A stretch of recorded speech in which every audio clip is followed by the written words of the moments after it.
What's going on, fam? Welcome back to the channel. Today is gonna be an interesting video. The missus and I just came back from our Thanksgiving trip down in the Houston area. So we're here to gonna check up on all the animals. We're gonna start off with the rabbits, then checking on American breast to see how well they did, their food, checking on everyone's food and water. And then we had to move some of the sheep and probably even some of the other animals as well. So without much further ado, let's get going. So we got our rabbits. They still have a little bit of food. We basically filled up, oh, you got no food. We basically filled up all their food and we got to empty out and clean their poop trays. You got some food left on you. These girls, let's see, they're supposed to have some babies while we're gone. Let's check up on them. It looks like you ate up all your hay. This is Peaches here. Doesn't look like we have any babies. Okay. So you will have to get rebred again, unfortunately, little girl. Well, you're not little, you're big. You're probably about 10, 11 pounds. All right. You just got a little bit of food. Y'all water. I should have been checking y'all water. Ooh, you're down to no water. Oh, you got water up here though. Okay. Good. Let me check all y'all water. No water. No water. Okay, so we just came back in time. Oh, you got water up there. Water up there. Let's go back to here. Oh, you in your box? Does it mean you got babies? No, but you put fur here. What are you doing, girl? Putting babies up in here. Oh, you got some jumping around up in here. Oh, we got some babies. You put the babies in the wrong spot. Let's see how many babies you got. So we have, I'm gonna call her Ginger. We never did have a name for her. I don't like Ginger either. But so she had a baby, and this is the baby's pappies, Silver Fox. He's a cute little fella. He's like a chinchilla variety. Very cute. So you did a good job there, fella. Good job. Oh yeah, you like that, huh?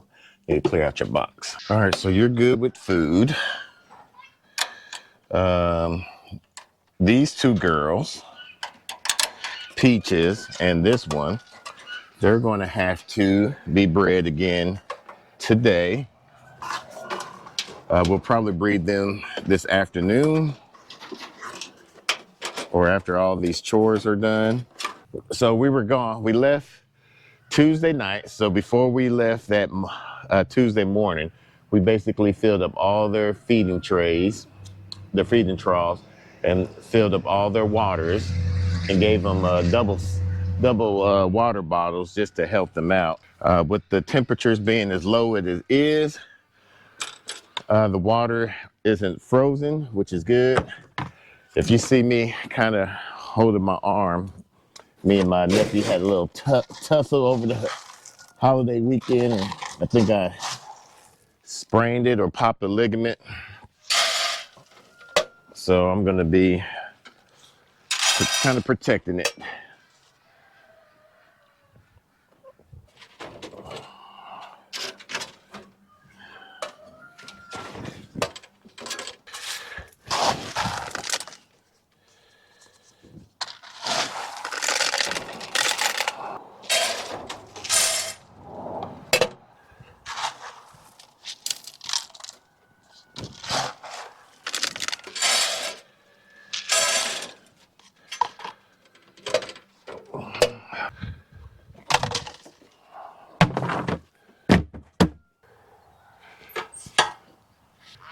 So we tried to set up our waterers and our feeders for our animals to where at a certain amount of days, if we need to be gone, that we won't have any issues. So far so good. It's been working out for us. Now, So let's get these Top Gun crews out. Look like the neighbor's duck been waiting for them. They was over here waiting by the fence. Y'all ready to come out?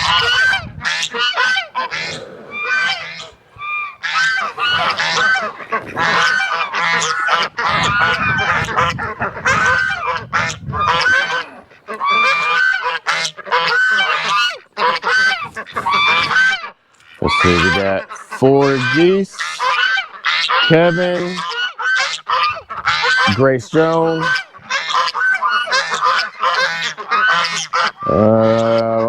3 drakes and 9 girls. We're missing a hen.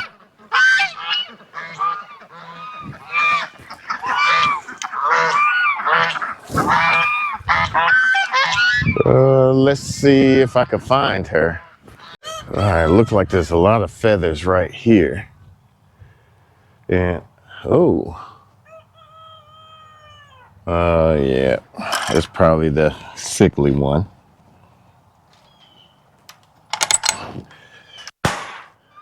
Yeah. So we kind of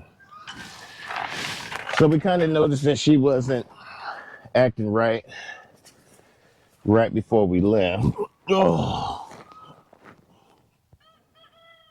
yeah, poor baby girl.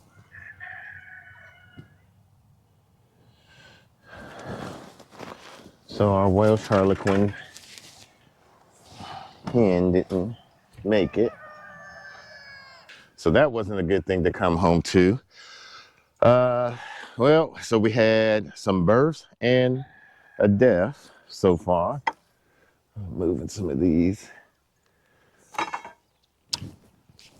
Some of these that we had, so we have like some automatic feeders like here, and as y'all saw, we just filled up a lot of their water troughs and whatnot. Let's check up on the American breast. Look like everybody is out and about.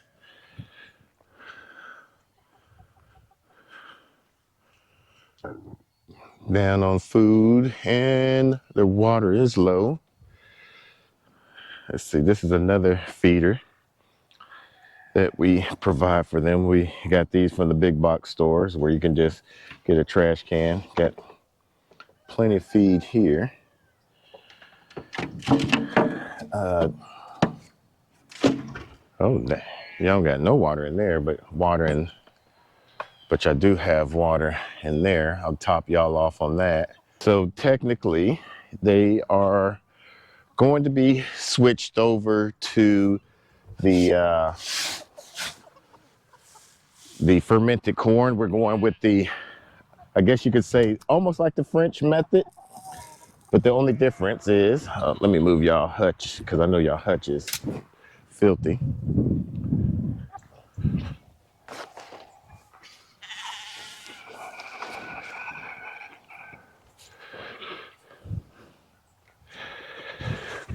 Ugh.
Now we can fill up your feeders.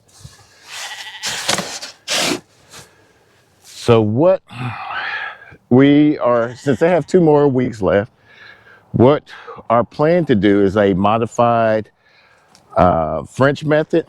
What the French would do is that they will put their American breast in a dark room or dark area for about 2 weeks and feed them fermented corn and raw milk.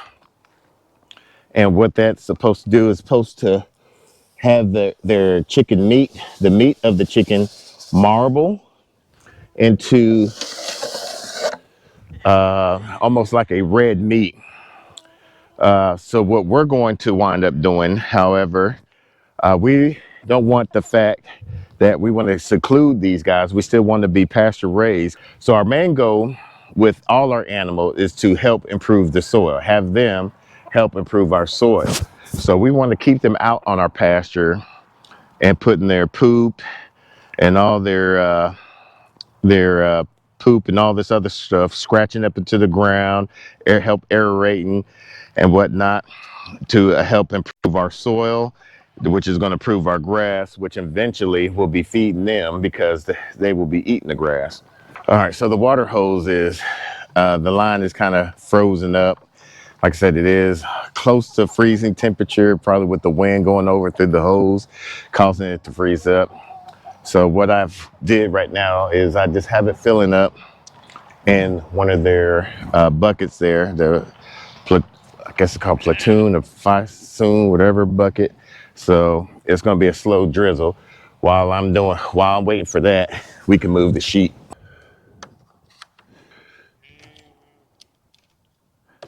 Y'all ready to move? Ooh, look at you looking all fluffy.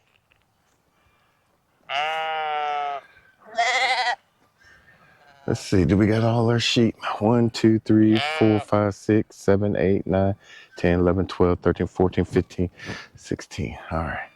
Y'all know what day today is, huh?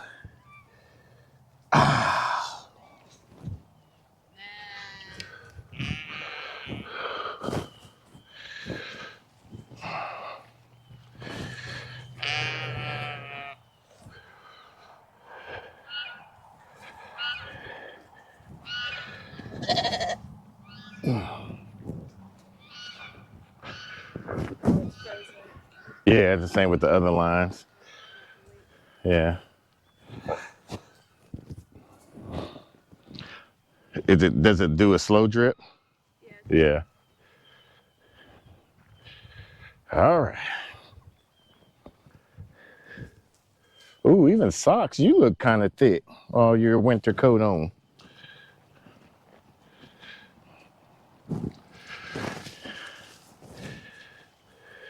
Y'all gonna love that grass. So I'm not sure if y'all could see this, but in this path right here is where I had overseeded, where the pigs, after the pigs was being moved. And it is just lush and green, full of brassicas and ryegrass and things of that nature. So, and curly dock. So they are loving, they just staying in this particular lane.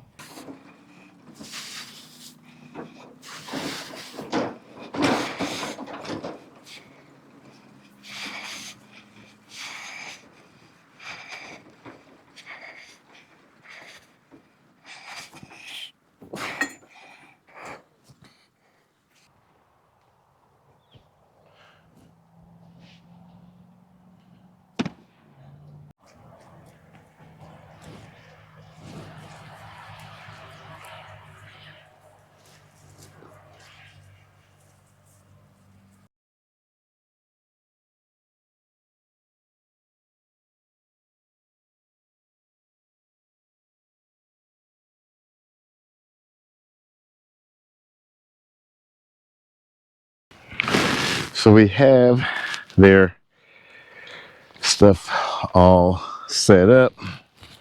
Last thing we need to do is get the solarizer.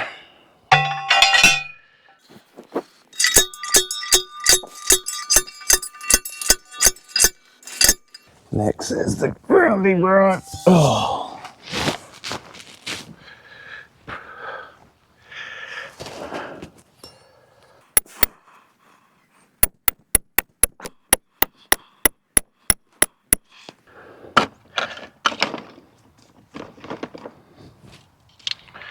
I try to have it to where I'll be able to clip the solarizer to both fences without moving it.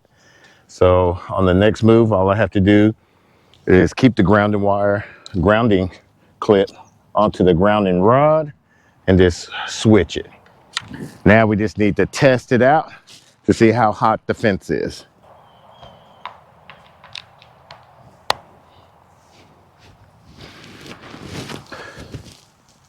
Oh.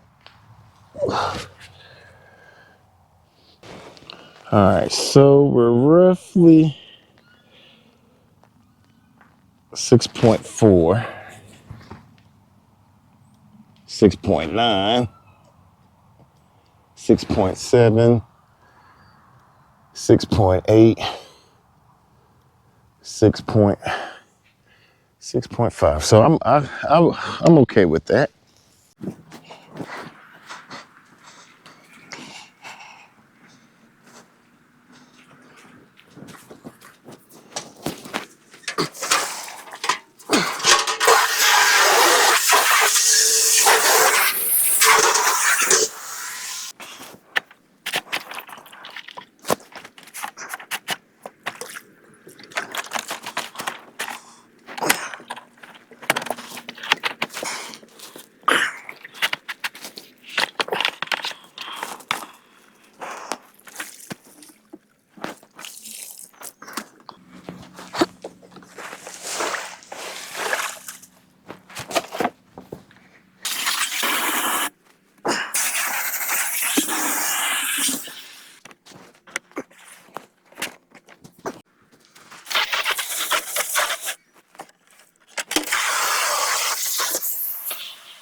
All right, so we just finished doing all the watering, taking care of all the chores for the animals, and I just came back over here after throwing the dead hen, well, Harlequin hen, over the fence and whatnot. But I picked this up to where the sheep are at because I was like, man, that doesn't look like kale, and it doesn't look like a brassica. And then I saw that it was a purple top turnip green, which is pretty cool. I mean, it's been in this area for about 30 days now, and they are going to town. So from what I was reading and listening to of Gene Brown, I believe is his name, he wrote a book called Dirt to Soil. And we want to broadcast over anywhere from a different variety of seeds. I believe he said you want at least anywhere from 7 to 18 different varieties of seeds that has a different purpose. And with the long tap roots and the tap roots of turnip greens, parsnips, and I believe radishes and stuff like that, they supposed to penetrate the subsoil. And then from the clover, the nitrate, and then from the clover and the other nitrogen producing plants will reserve in these bulbs and eventually, did you just hear me? Why you sneezed? Will eventually break down and then go back into the soil. So very happy with these. I love these broadleafs because these sheep are loving it, especially Sugar. Look at Sugar. You liking it? The only thing I have in reserve about these is with all this fresh, lush green, they're not going to be too much used to it. So we're going to see a lot of sours and stuff, which I'm not going to be too. Oh, you farted again. Oh man, this is funny. So, but all in all, it's pretty good. Now we have to go and start the fermentation of the corn for the American breast that we're going to be harvesting in about 2 weeks. Let me show you how we do that. So since we have a large batch of American breast, well, not large, but about a good size, what we normally do, we normally do this in about like a 20 to 30 batches. But since this is a little bit larger, we're going to do it in a big feed tote instead of a 5-gallon bucket. Normally, we will give them about 24 pounds every 3 days, 2 to 3 days. So what I'm going to try to do with this first one, we're not going to feed it to them today. I'm going to do 6 scoops, which is basically 18 pounds worth of cracked corn. And then I'm going to see how they finish that within a day. If they still have some in there, that kind of gives me a rough idea to back down a little bit or to add more if they finish it by noon, which I won't know because I'll be at work. So by the time I get off of work and come and check their feed bucket, if it's still some in there, that means I just need to kind of moderate from there. So those 6 to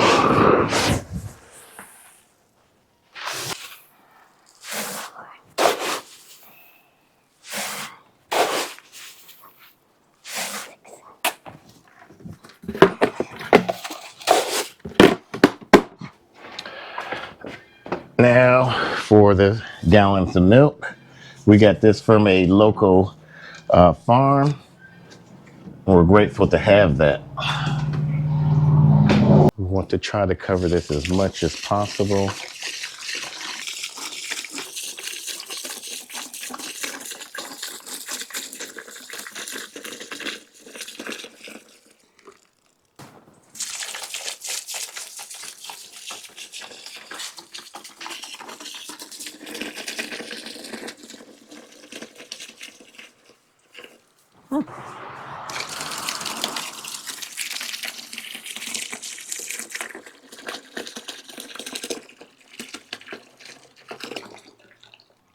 So look like 3 is going to do it.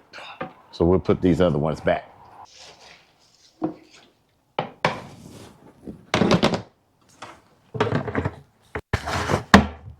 So the missus already collected the eggs from our egg layers and our 2 different flocks of American breast.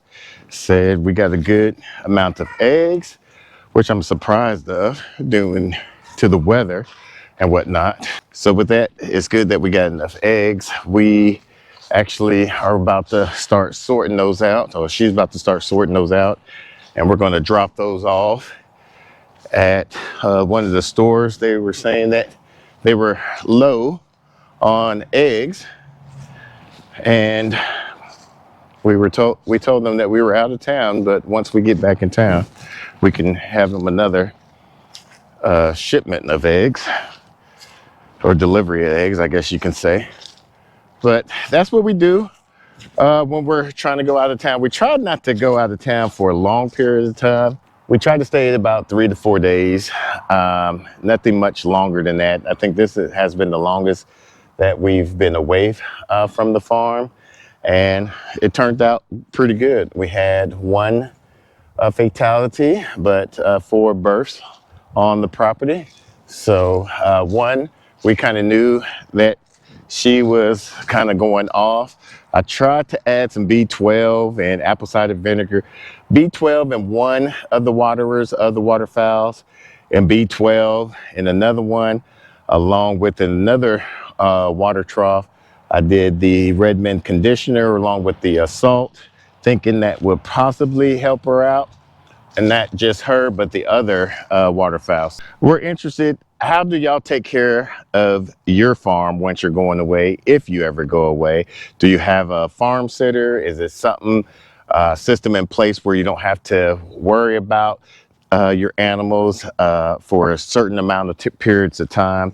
These are just simple animals, especially with the sheep. They're very self-sufficient. The main reason why we had to move the date up for the pigs, harvesting of the pigs, because we know we're going to be gone for a period of time.